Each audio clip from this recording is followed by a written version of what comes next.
हाँ जी स्टूडेंट्स, स्वागत है ਤੁਹਾਡਾ फिजिक्स की क्लास। आप स्टार्ट करन जा रहे हैं 6th यूनिट ग्रेविटेशन। सो ग्रेविटेशन का अपना फर्स्ट क्वेश्चन है, state and explain Kepler's laws of planetary motion. Kepler scientist का नाम सीगा जिन्हें प्लैनेटरी मोशन नाल रिलेटेड लॉज दिते सीगे, वो आप डिस्कस करन लगे हैं। सो पहला लॉ है law of orbits. Law of orbits दे विच की है, देखो अपने कोल जे आपां प्लैनेट नूं एक एलिप्स का कोई पॉइंट मान लीए, ठीक है ना, आ एलिप्स है, एलिप्स का कोई पॉइंट मान लीए प्लैनेट नूं, ठीक है। सो प्लैनेट जिहड़ा है वो एलिप्स के उत्ते मूव करता है, इस तरह मूव करता है कि सन दोनों विचों एक फोकस पे होवे, ठीक है। So each planet revolves around the sun in an elliptical orbit with sun at one of the foci, ठीक है। फोकस का प्लूरल है FOCI, ठीक है। सिंगुलर च फोकस लिखते हैं तो प्लूरल च FOCI, ठीक है। सो दो लिखे है इस करके FOCI, मतलब दोनों विचों एक तो सन होएगा तो प्लैनेट इस पाथ से मूव करेगा, ठीक है। सो यह है फर्स्ट लॉ जिन्होंने आप लॉ ऑफ ऑर्बिट्स कह दें, ठीक है ना। Each planet revolve around the sun in an elliptical orbit with sun at one of the foci. हम देखो एलिप्स की है, एलिप्स के विच खासियत की होंदी, देखो एलिप्स की आ जी A तो B तक है, इन्हू कहते हैं मेजर एक्सिस, तो आ जी इन्हू कहते हैं minor axis. Major axis 2A के बराबर होंदी है, इस करके आ स्मॉल A लिखा, देखो सैमी मेजर एक्सिस इन्हू कहांगे। आ पूरी 2B के बराबर होंदी है, इस करके इन्हू स्मॉल B लिखा। ये semi major semi minor axis होगी, ठीक है। ये सैमी मेजर एक्सिस, ये सैमी माइनर एक्सिस होगी, ठीक है। हुण देखो मान लो सन जिहड़ा है वो आ फोकस F1 है, आ फोकस F2 है, ठीक है। सो सन इत्थे है, वो देखो एलिप्स की खासियत की होंदी है, अजे मान लो प्लैनेट इत्थे है ना, तो आ दूरी प्लैनेट तो मान लो P पॉइंट है ना, आ दूरी प्लैनेट तो आ दूरी, इन्हां दोनों का जोड़ जिहड़ा है वो मेजर एक्सिस के बराबर रहिंदा, 2A के बराबर रहिंदा। मतलब F1P plus F2P is always constant. P जिथे मर्जी मूव कर जाए, ठीक है, जिथे मर्जी मूव कर जाए इस एलिप्स के उत्ते जिहड़ी आ दूरी है इनके बराबर ही दोनों दूरियों का जोड़ रहेगा, किहड़ा F1P ते PF2, इन्हां दा सम जिहड़ा है वो AB दूरी के बराबर रहेगा, ठीक है ना। ये खासियत होंदी एलिप्स की, ठीक है। हुण मान लो सन जिहड़ा है F1 प्लैनेट फोकस ते है, ठीक है। F1 फोकस ते सन है, पर देखो ए पॉइंट क्लोजेस्ट अप्रोच वाला होएगा। ए पॉइंट आ जो ए पॉइंट है, मतलब प्लैनेट घूमता घूमता इत्थे जो पहुंचा उदों सूरज के सब तो नेड़े, जो घूमता घूमता B ते पहुंचा उदों सूरज तो सब तो दूर, ठीक है। So AS is the shortest distance between planet and the sun, तो SB एक ग्रेटेस्ट डिस्टेंस हो जाएगा। जिहड़ा AS है इनू कहा जाता है पेरीहीलियन, ठीक है। आ दूरी घट्टो घट्ट दूरी जी इन्हू कहते हैं पेरीहीलियन, तो जिहड़ा BS है या SB दूरी है इन्हू कहते हैं एफिलियन, ठीक है। ये एफिलियन को आती है तो ये पेरीहीलियन, ठीक है।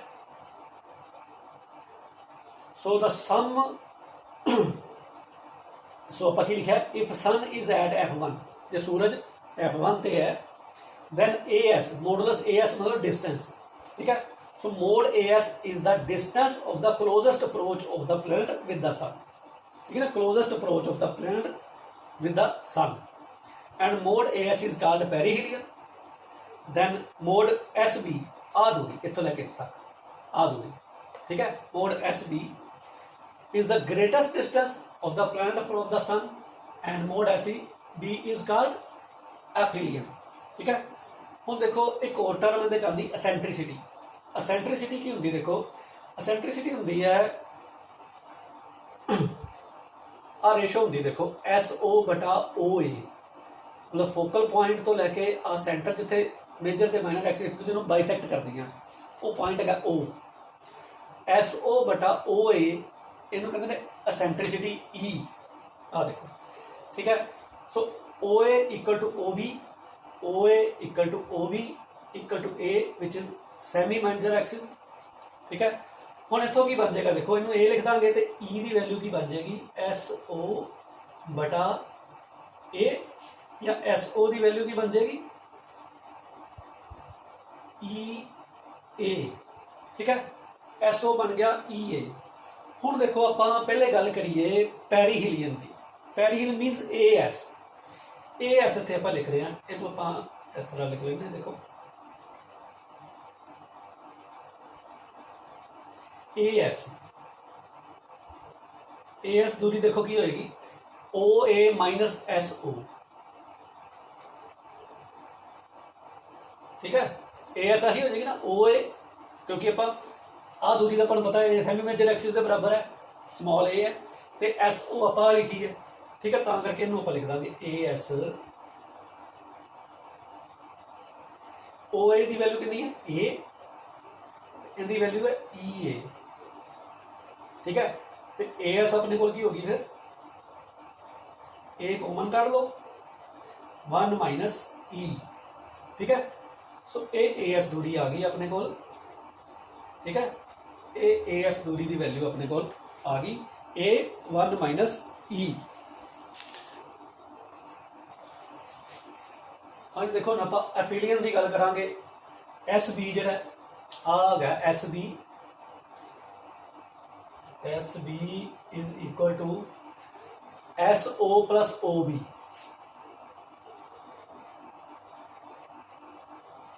एस ओ आप लिखी ए ई, सो एस बी के बराबर हो गया ए ई, ओ बी की वैल्यू कितनी है ओ बी अपने को ए है, ठीक है, तो ए कॉमन आ गया अंदर, सो इतने ई रह गया +1, ठीक है, सो एस बी जोड़ा है ए एस जोड़ा ई 1 माइनस ई आया तो 1 प्लस ई आ गया ब्रैकेट एस बी की वैल्यू, ठीक है, सो जे सन एक फोकस से है तो प्लैनेट एलिप्टिकल पाथ दे विच घूमदा है, ठीक है, ये फर्स्ट ला है जिन्होंने आप कहते law of orbits, each planet revolve around the sun in an elliptical orbit with the sun at one of the foci, okay. हाँ देखो सैकेंड ला है law of areas, laws of area के according की है, देखो the areal velocity of the planet is constant, areal velocity of the planet is constant का मतलब की है, आ देखो आ line joining the sun and the planet है, ठीक है ना, और मान लो प्लैनेट डेल्टा टी टाइम च ए तो बी तक पहुंचा, तो डेल्टा टी टाइम च ये सी तो डी तक पहुंचा, तो आ जो एरिया बन रहा है ये एरिया बराबर होएगा, ठीक ना, सो डेल्टा ए आ एरिया होएगा तो डेल्टा ए आ एरिया होएगा, so delta A over delta T areal velocity जी है वो कांस्टेंट है, ठीक है, so the line joining the sun and the planet sweeps out equal areas in equal interval of time, ठीक है, सो इसका मतलब है देखो ए तो बी तक दूरी जी है वो थोड़ी है तो सी तो डी तक दूरी ज़्यादा है, मतलब सन के नेड़े जो प्लैनेट आ जाता है तो उदों फास्ट मूव करता है एज कम्पेयर टू जो सन तो दूर है, सो सन तो दूर जो है प्लैनेट, सो इत्थे प्लैनेट सब तो स्लोएस्ट होएगा, इत्थे फास्टेस्ट स्पीड होएगी, ठीक है, so areal velocity of the planet is constant, मतलब ये है कि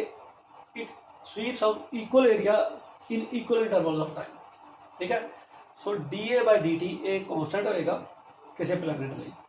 हुण देखो इस पर्टिकुलर डायग्राम दे विच आ एरिया जिहड़ा है एस ए बी आ एरिया एस सी डी है, then the planet takes same time to move from A to B and from C to B, ठीक है, हुण देखो सी डी जिहड़ा है वो ज़्यादा है ए बी तो, so the planet moves faster when it is near the sun, ठीक है, हुण देखो आप जिहड़ा ला ऑफ एरिया है, ला ऑफ एरियाज जिहड़ा है इहनूं आपां प्रूव करना है, उहदे लई की है देखो आप मन के चलते हाँ कि सन एक फोकस से है, प्लैनेट डेल्टा टी टाइम च ए तो बी तक मूव करता है, ठीक है, हुण देखो जिहड़ा रेडियस है वो आप अपोजिशन वैक्टर आर इत्थों मान लिया आप, हुण आ रीजन अप्रोक्सीमेट ट्रायंगल वर्गा बनता गया, ठीक है ना, so S A B is nearly a triangle region where delta theta देखो कि है,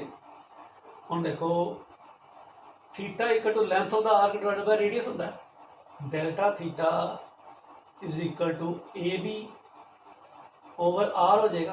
ठीक है ना, तो रेडियस आप आर मान के चलते हैं। सो ए बी की वैल्यू की हो जाएगी, देखो आर डेल्टा थीटा, आ ए बी की वैल्यू होगी। ਹੁਣ देखो ट्रायंगल ਜਦੋਂ किसी सर्कल ਦੇ ਵਿੱਚ ट्रायंगल बनती है, ਤੁਸੀਂ देखा होगा आ चीज़ ਇੱਥੇ रेडियस होवे आर ਤੇ आ डिस्टेंस जे ए बी है तो हाफ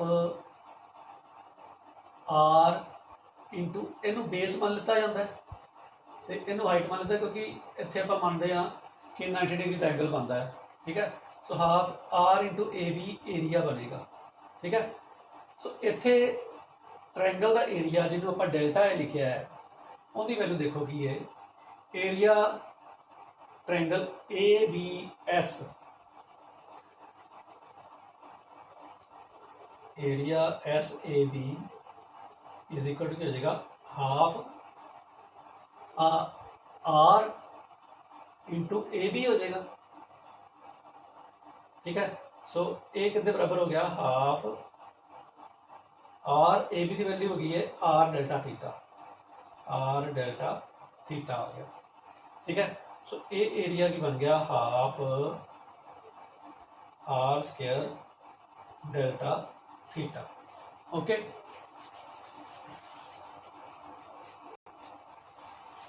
तो देखो आप डेल्टा ए लिख दें एरिया। ठीक है, सो ये डेल्टा ए हो गया। डेल्टा ए की वैल्यू अपने को आ गई half R square delta theta. हुण आपां डिवाइड बाय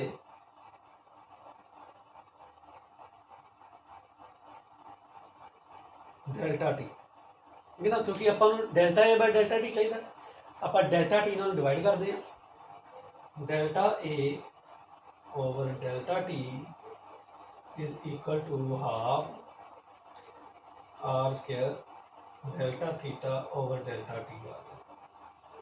ठीक है, ये वैल्यू आ गई। हुण delta A by delta T ये वेलोसिटी बन गई। हुण आपां इहदी लिमिट लवांगे। ठीक है ना, सो टेकिंग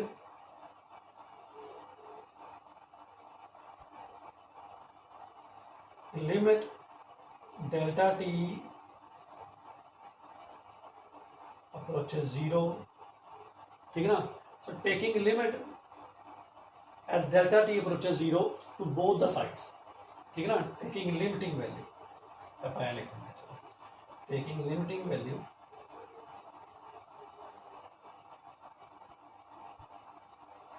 तो देखो क्या आएगा limit delta t approaches 0 delta a over delta t is equal to limit delta t approaches 0 half r square delta theta और डेल्टा टी। ठीक है, तो लिमिटिंग वैल्यू आप ले ली। हम देखो आप लिमिट ले ली तो जो आ वैल्यू है ना limit delta T delta A by delta T की बन जाएगा D A by D T. ठीक है, मैथमेटिकल एक्सप्रैशन डेरिवेटिव बन जाएगा। फर्दर देखो जी आर है, क्योंकि अपनी एलिप्स नू जो सर्कल होंगे ना, circle special case of ellipse होंगे, तो आप जोड़ा रेडियस है इनू सर्कल का रेडियस मान के चलते हैं कैलकुलेशन के लिए, तो आर कॉन्सटेंट वैल्यू मान के चलते हैं तो लिमिट तो बाहर आ जाएगी। ठीक है, सो अपने को हाफ आर स्क्वायर जो इधर आ गया, तो लिमिट अपने को रहेगी delta theta by delta T, क्योंकि टी इतने है डेल्टा टी अप्रोचेस 0। ठीक है, ये वैल्यू रहेगी। सो ये D A by D T बन गया equal to half R square. और देखो जोड़ा ये वैल्यू होंगी है, ये वैल्यू बन जाती है D theta by D T. ठीक है, D theta by D T जोड़ा होंगे है rate of change of angle with respect to time, इन्हें कहते हैं एंगुलर वेलोसिटी। ठीक है, so D A by D T की बन गया अपने को हाफ आर स्क्वायर ओमेगा। ठीक है, because D theta by D T equal to omega, ये आप लास्ट यूनिट च पढ़िया एंगुलर वेलोसिटी। ठीक है, सो ये वैल्यू अपने को आ गई। हम देखो इन्हों नंबर 1 दे देंगे आप। हम आप गल करांगे एंगुलर मोमेंटम की। The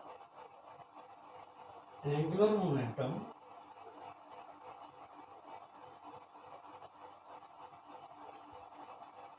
L of the planet of mass m about the sun।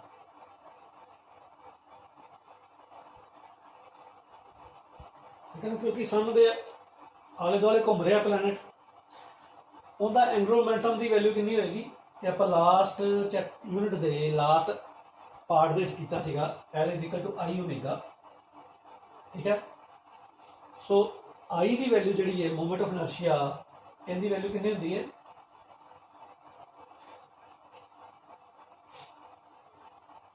M R square, M R square omega हो गया।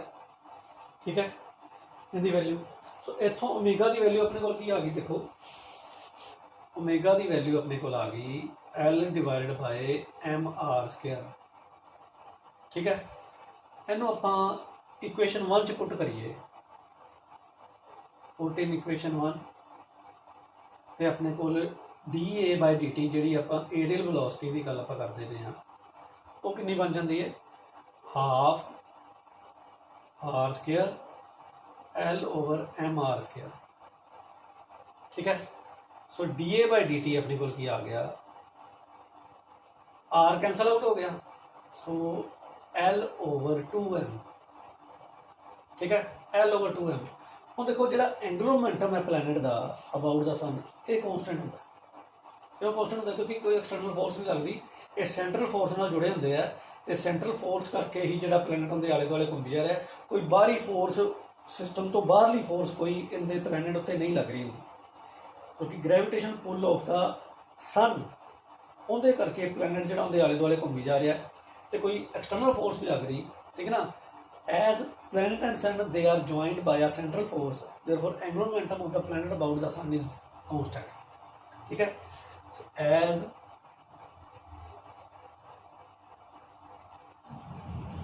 प्लैनेट एंड द सन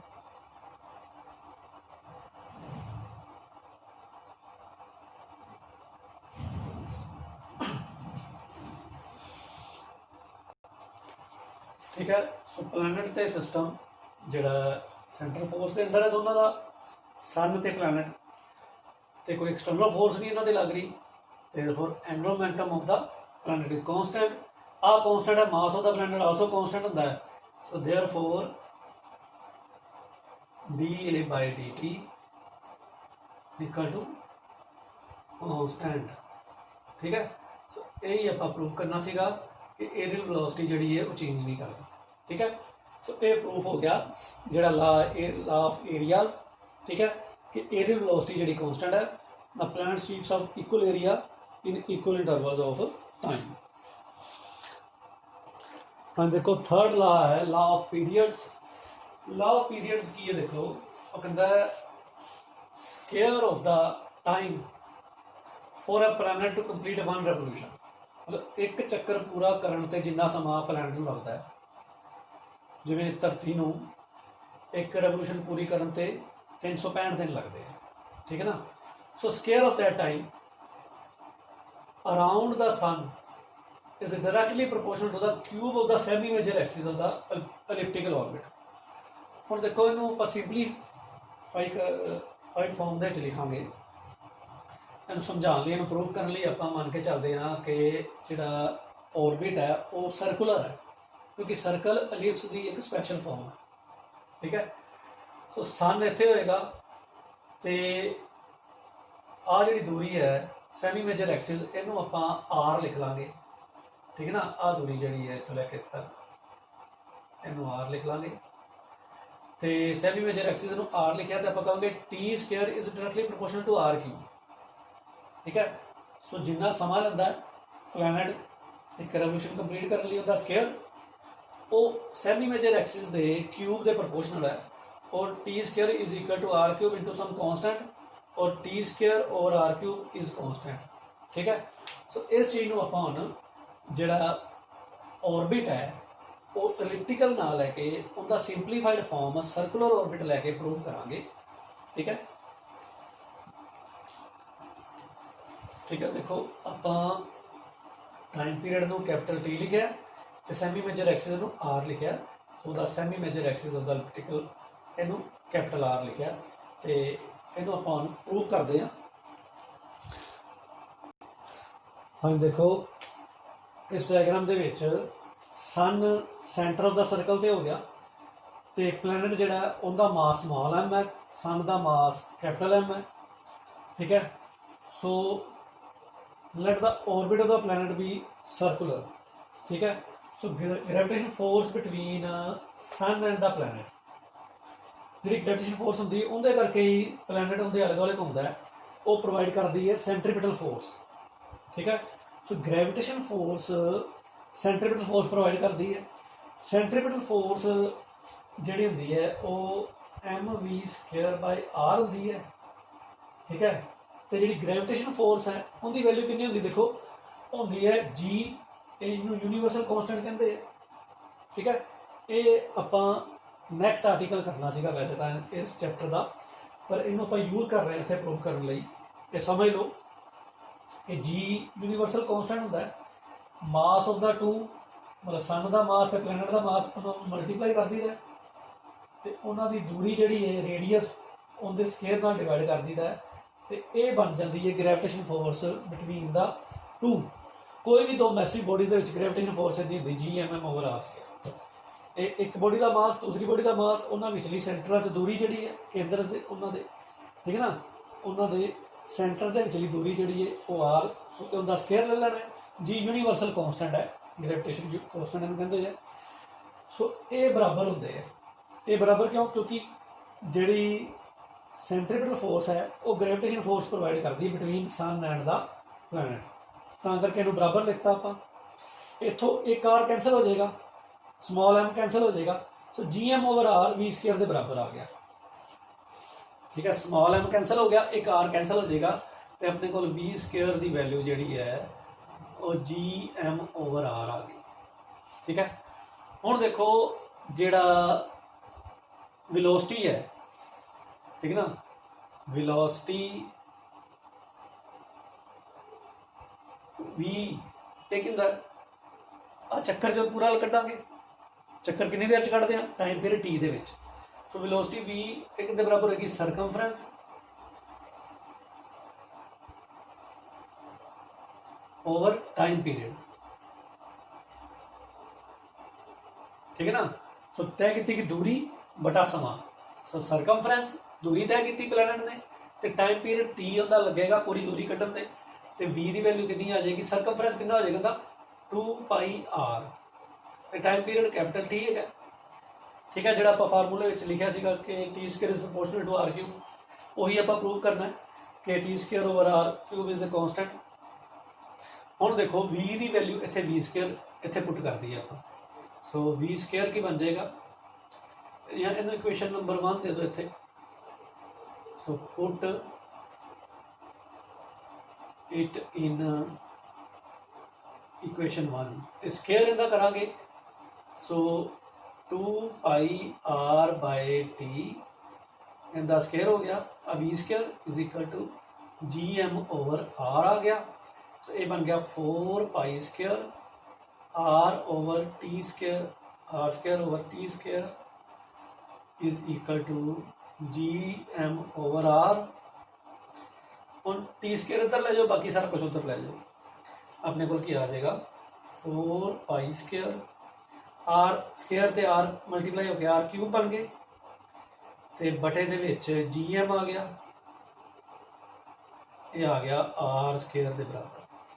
ठीक है, और टी स्केयर के बराबर। ठीक है, सो अपने को T square over R cube एक कितना आ गया आर क्यूब बटे च लै जाइए 4 pi square over G M ਹੁਣ जी यूनिवर्सल कॉन्स्टेंट है, mass of the sun M capital M constant है, 4 पाई पाई भी कॉन्स्टेंट है। सो आ चीज़ कॉन्स्टेंट होगी, आ सारी चीज़ की होगी कॉन्स्टेंट। सो आप की कहेंगे T²/R³ equal to constant, therefore T² is proportional to R³। ठीक है, यही आप प्रूव करना सी। ओके, सो ये थर्ड ला जो आप ला ऑफ जिंदे आप लिखा सीगा कि टाइम पीरियड का स्केयर तो सैमी मेजर एक्सिस का cube they are proportional to each other. ठीक है, सो इनू आप ला ऑफ पीरीयड्स कहा सीगा। ठीक है, सो ला ऑफ पीरीयड्स दे विच आपां प्रूव करता। सो टाइम पीरियड का square is proportional to cube of the semi major axis.